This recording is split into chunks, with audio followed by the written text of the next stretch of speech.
A conversar con Vladimir Cuisuano Marreros, quien es especialista en análisis territorial del CENEPRED, Centro Nacional de Estimación, Prevención y Reducción del Riesgo del Desastre. Señor Cuisuano, buenos días y gracias por estar con nosotros. Bienvenido. Buenos días. ¿Qué tal? Muy buenos días. Gracias por la invitación. Ahora, estas cifras que acabo de leer y que suenan totalmente alarmantes y que son hasta el momento hipotéticas podrían convertirse en una realidad.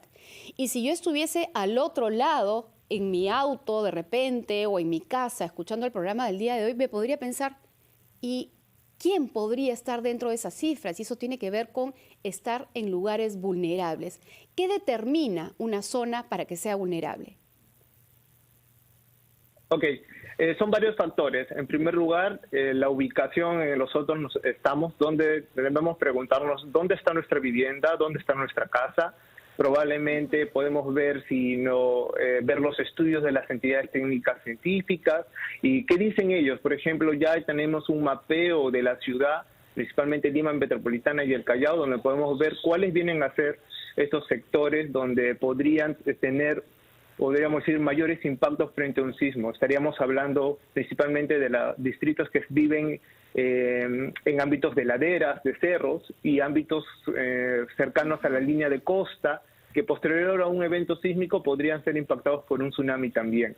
Entonces, estas características, la manera de conocer nuestro territorio, nos va a permitir tomar conciencia para luego hablar también de prevención o reducción del riesgo, ¿no?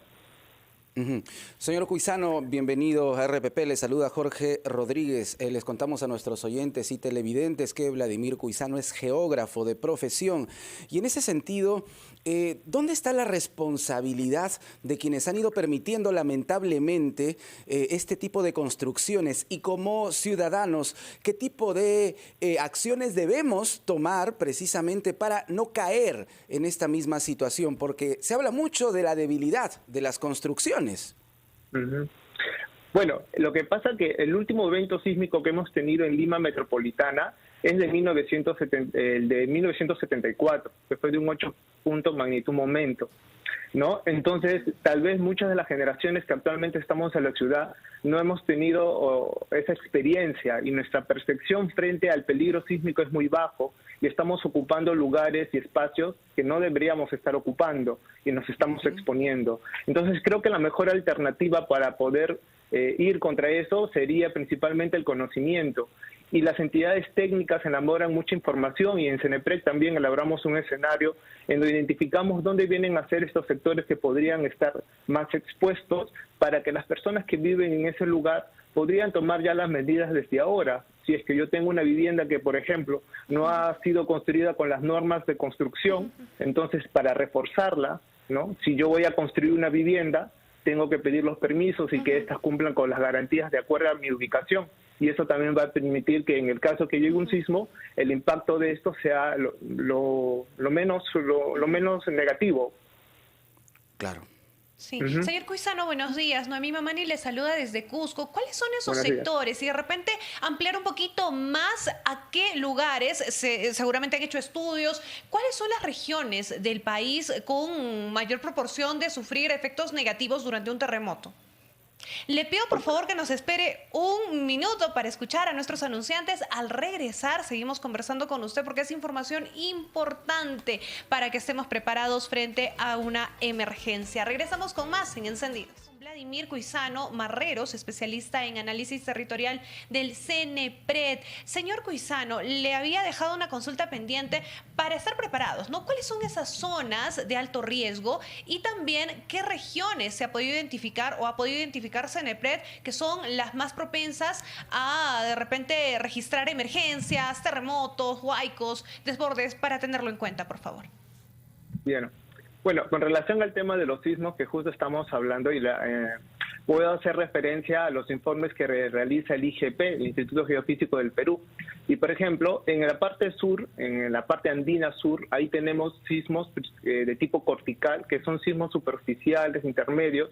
Estos sismos principalmente están en los departamentos del sur de nuestro país, ¿ya? Y también están expuestos sísmicos. Además, recordemos que en el sur del país está la cadena de volcanes y la actividad de volcanes también genera algún tipo de sismicidad. Entonces, estos sismos son que podemos decir ocurren en la parte del continente. Pero también tenemos otros sismos. ¿Podemos mencionar algunas regiones en el sur? Sí, Cusco, Arequipa, por ejemplo, Moquegua, ¿no? Ayacucho, principalmente donde se encuentra la ubicación de los volcanes y donde se encuentran ya mapeados estos tipos de sismos corticales que principalmente son por la activación de una falla geológica. Pero también tenemos otros sismos que ocurren frente a nuestras costas y esto es debido a la colisión de la placa de Nazca y la sudamericana. La placa de Nazca, que se desliza por debajo de la sudamericana, año a año lo va a hacer por centímetros, es imperceptible para nosotros, pero después de muchos años libera energía, y esa liberación de energía es en forma de onda sísmica y es lo que genera los sismos.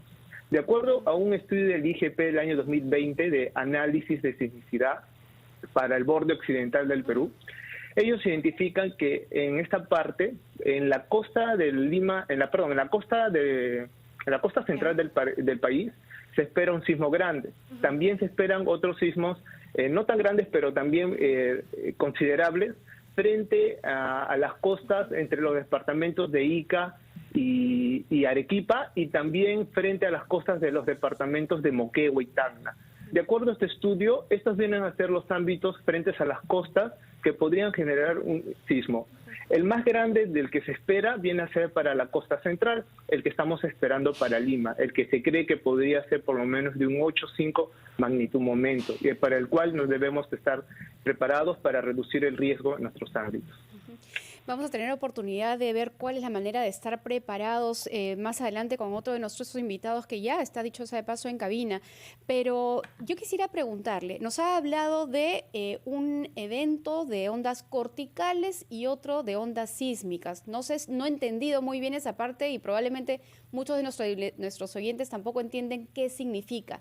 Y esto quisiera correlacionarlo con el tipo de construcción de vivienda. Nos ha hablado de un posible sismo grande en nuestra costa central y también un riesgo en la zona sur del país. La construcción de las viviendas en la capital, en la zona costa del país, es variada, lo mismo que en la zona sur y lo mismo en las zonas altitudinales de nuestro país. ¿De qué manera esto impactaría? ¿Tenemos algunos porcentajes o estimaciones de lo que podría ocurrir por el tipo de construcción? Claro que sí. Los sismos corticales son principales los que ocurren en el continente por la deformación de la superficie de la Tierra. Y en el sur, esto se comprueba debido a que en la parte sur de nuestro país el proceso de subducción es más intenso en comparación al norte, y por eso tenemos la cadena de volcanes. Esas vendrían a ser las evidencias.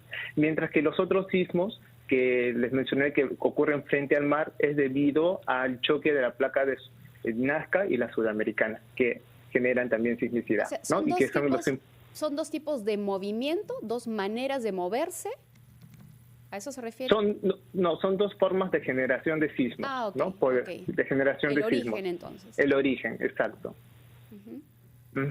Y ahora, con respecto a la construcción, mucho depende de la característica de nuestra vivienda para que el sismo pueda tener algún tipo de impacto.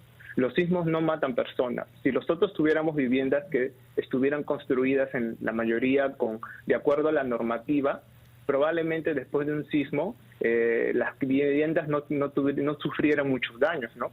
Podemos ver países en la región cercanos a los nuestros, como Chile, por ejemplo, donde también es un país sísmico, donde ellos tienen también sismos muy grandes. Claro. Y podemos ver que las viviendas o la mayoría de las casas no se caen porque la mayoría de ellas están cumpliendo la normativa de sismicidad. Entonces, en nuestro caso, por ejemplo, a veces puede haber un sismo que no sea muy grande, pero como nuestras viviendas son muy débiles, no están construidos con la norma respectiva, entonces cuando ocurre un sismo, estas se pueden caer y traer algún tipo de impacto negativo para las personas que lo habitan, principalmente. Señor Cuisano, y si hablamos de la capital de la República, de Lima, tenemos aquí en Lima, en la capital, más de 10 millones de habitantes. ¿Cuáles son los distritos más vulnerables frente a un movimiento telúrico? De acuerdo al escenario de riesgo sísmico que tenemos en el CENEPRED para Lima y Callao, hemos identificado que, por ejemplo, en la provincia del Callao, los distritos que podrían tienen un riesgo alto frente a un sismo, sería, por ejemplo, el distrito de Callao y Ventanilla, principalmente. En Lima Norte, San Martín de Porres, Comas, Los Olivos, Puente Piedra, Caraballo. En Lima Este, principalmente San Juan de Lurigancho, Ate, El Agustino. En Lima Centro, Lima Cercado, La Victoria, principalmente. Y en Lima Sur estaríamos hablando de Villa El Salvador, Villa María del Triunfo, San Juan de Miraflores y Chorrillos. Serían los distritos que, principalmente, si nos vemos, es por las características de las viviendas, ¿no? Que están la forma de la mayoría de las viviendas, la forma de ocupación territorial también, ¿no? Y también por las características del suelo donde estas viviendas se han ocupado. Entonces, todo eso influye para que podamos tener estos resultados. Otra pregunta respecto del tema de la construcción. Le decía incluso del material, yo quería referirme un poquito al material de la construcción de las viviendas. De hecho, hay una normativa. Honestamente no tengo la normativa en este momento, pero hay mucha gente que nos está escuchando y probablemente se esté preguntando, mi casa es de adobe, es de quincha, mi casa es de material noble, ¿esto protege más o menos la vivienda? Ok, la normativa que está vigente, esa la regulan los gobiernos locales. Entonces las personas, cuando nosotros queremos ampliar nuestras casas o queremos construir una casa, tenemos esa idea, lo que tenemos que hacer es acercarnos a nuestras municipalidades locales para pedir los permisos requeridos. Ellos nos van a ofrecer esa información y los permisos respectivos, también con todos los temas de seguridad, y nos van a orientar para que nosotros podamos hacer las construcciones de acuerdo a lo que podríamos decir la zonificación de ese gobierno local lo permita. Entonces hay un acompañamiento de parte de los gobiernos locales, ¿no? Y la población entonces debe ir siempre a sus instituciones, a sus autoridades, que nos van a orientar para no evitar caer en la informalidad. Muy bien, muy bien. Muchísimas gracias por este diálogo con RPP, señor Cuisano. Importantes datos y cifras que definitivamente nos sirven para hablar también de prevención frente a un eventual movimiento telúrico. Gracias. Sí, sí. Gracias. Muchas gracias. Vladimir Cuisano Marreros, especialista en análisis territorial del CENEPRED. Como sabemos, amigos, el CENEPRED es el Centro Nacional de Estimación, Prevención y Reducción del Riesgo de Desastres.